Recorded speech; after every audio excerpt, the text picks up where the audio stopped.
All right, hello everyone. I hope that you are all doing well and thank you for watching our video. Our capstone project is body detection employing millimeter waves, and our advisor is Ying Chen, and the TA that we worked with this semester is Song Yang. We are team number 21. So just to give you a little bit of extra information about our team. Hi, I'm Michelle Carreri, and I'm a senior studying electrical and computer engineering. Hi, I'm Ziad Malah, and I'm a senior majoring in electrical and computer engineering, minoring in business administration. Hi, I'm Brandon Tong. I am majoring in electrical and computer engineering. And I am Dante Torello, also majoring in electrical and computer engineering with a minor in business administration. So as I previously said, we worked with Professor Chen and her TA Song Yang, and throughout the semester we worked closely with one another and the TA, and we went to core to capture data using the different radar devices, and we also did most of our coding through peer coding. So we pretty much worked together through the entire process. The purpose of our project is that there is a need for higher quality radar imaging with human detection capabilities in a whole bunch of different areas like fitness, gaming, and security purposes. And so as of right now, there is really no simple platform that can be used for human recognition using this millimeter wave technology. So this means that for any application to use the sensors, there has to be a lot of processing and development that goes into building a mechanism that would help with the interpretation of the data. And so we are attempting to help all of these potential applications by developing some type of software that can use millimeter waves to detect specific human postures. So our goal and project, our goal was to develop modules which effectively track and detect postures in an observed individual using millimeter waves. These postures can be anything from raised to extended arms, being bent over, or being in the shape of a T, like a T-pose. Our second goal was to distinguish an individual from background objects, so we want to make sure that software is able to tell apart a person apart from the surroundings in the room. And then also create a neural network that analyzes and classifies this data. Our solution is a platform which reliably reads millimeter wave data and provides recognition of two different conditions.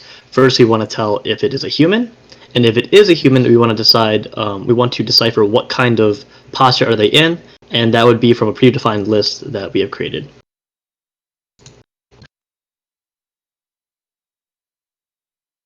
So millimeter waves are a relatively new technology which can provide highly detailed radar imaging using short wavelength electromagnetic waves.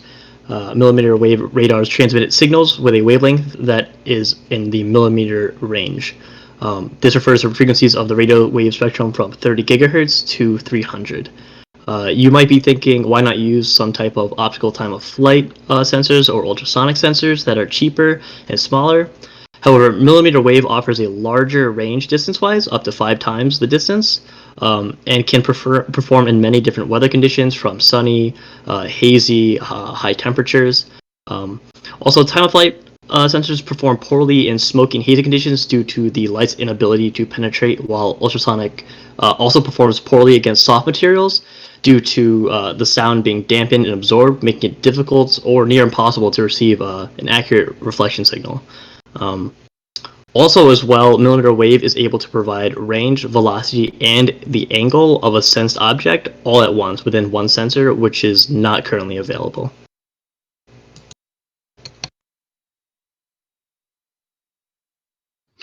All right, so just to give you guys a higher level look at how our system works, we can break it down into 4 fundamental steps. Step 1 is to basically read the data, and to do that, we're reading the sensor using Texas Instruments Wave Studio, and then we're going to export a bin file which contains results. This bin file is then to MATLAB, where we are then going to process the data and also reshape it and then export it in a format for Python compatibility. From there, we will train our neural network in Python with the exported data. Yeah.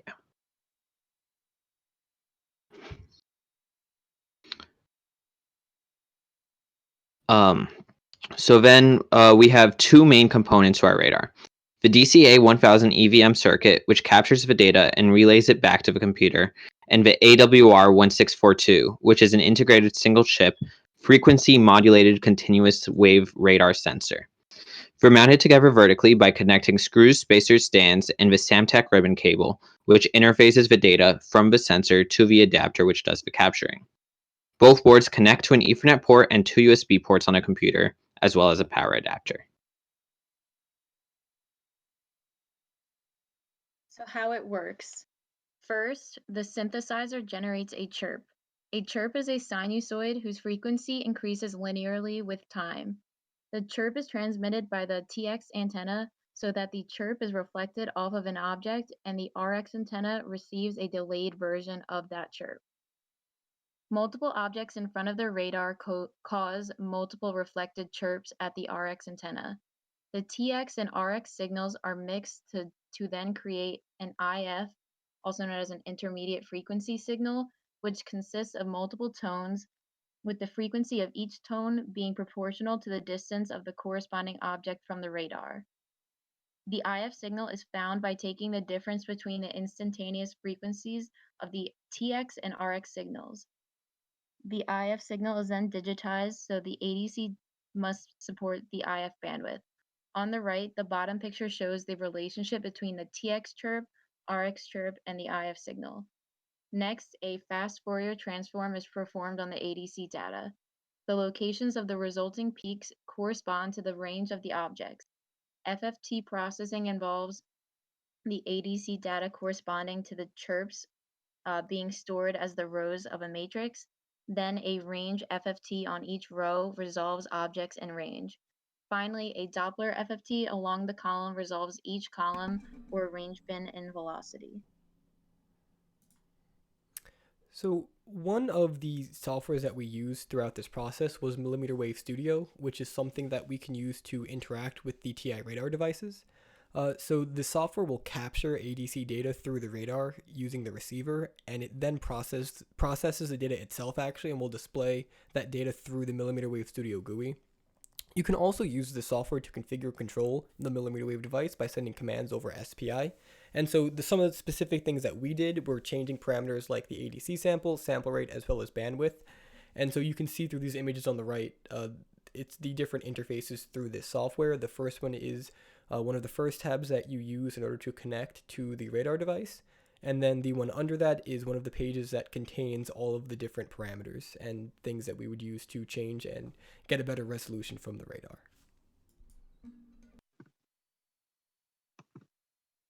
After using Millimeter Wave Studio to collect sets of data while making adjustments to our parameters to find the best resolution, we began to work in code in MATLAB.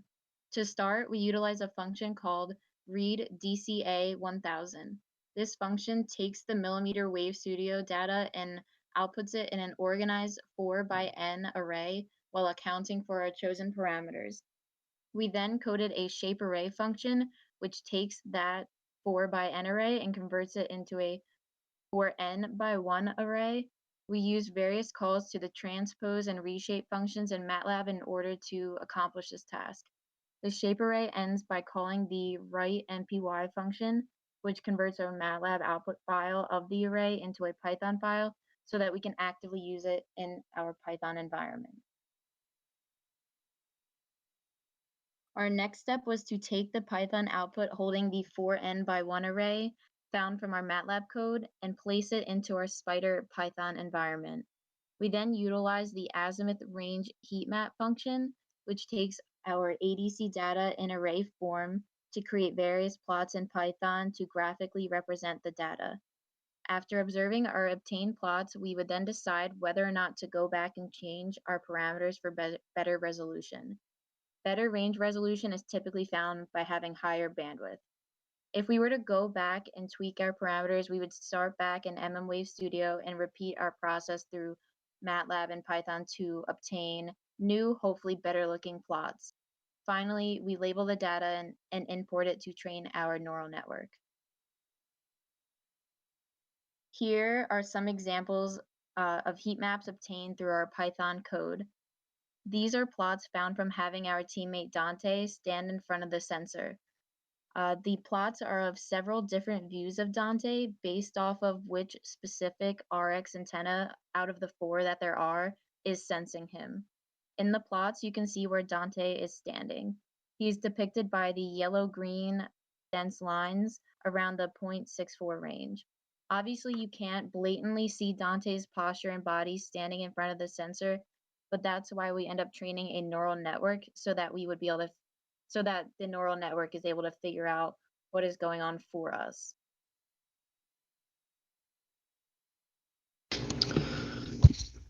So define postures. We wanted to create enough postures so that whatever posture the human subject was doing, we would have a posture that fit or was at least close enough to what they were doing. But at the same time, we didn't want to add so many postures that the neural network would struggle to decipher between two similar postures. As you can see, we chose a variety of basic postures that are common and easy enough for the sensor to detect. The differences between them while still being different enough to be useful for whatever the developer is looking for.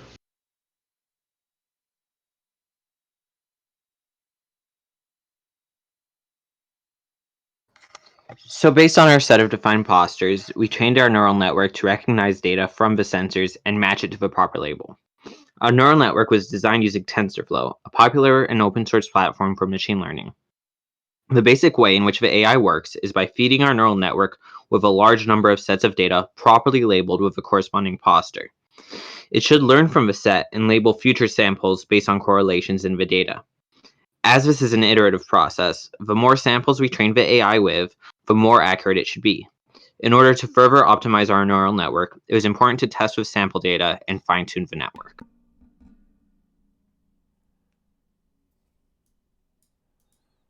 All right, thank you very much for watching our video. We hope you enjoyed, and we look forward to answering your questions next week.